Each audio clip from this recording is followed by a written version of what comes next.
According to the new Centers for Disease Control and Prevention guidelines, many traditional Halloween activities can be high risk for spreading viruses, including traditional door-to-door trick-or-treating, crowded indoor Halloween parties, and indoor haunted houses. Malisa Durongphant is here to share some tips to keep Halloween fun and safe.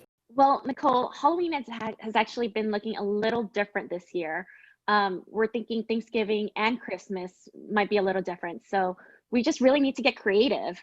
To help with that, I've actually partnered with Michael's to give you some tips and tricks and share some Halloween hacks to inspire people to start creating and making. And how do we do that?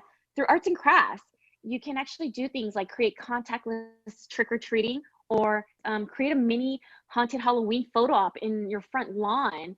You can always have a DIY hand sanitizing station in your front porch. Have a bowl of candy behind it with a little sign that says sanitize, grab a mask, and then we can have fun and have a blast.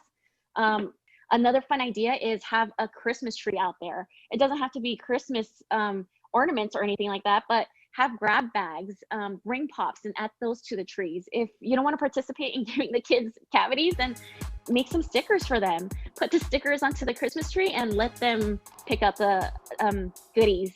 For See What's Portland, I'm Nicole DeCosta.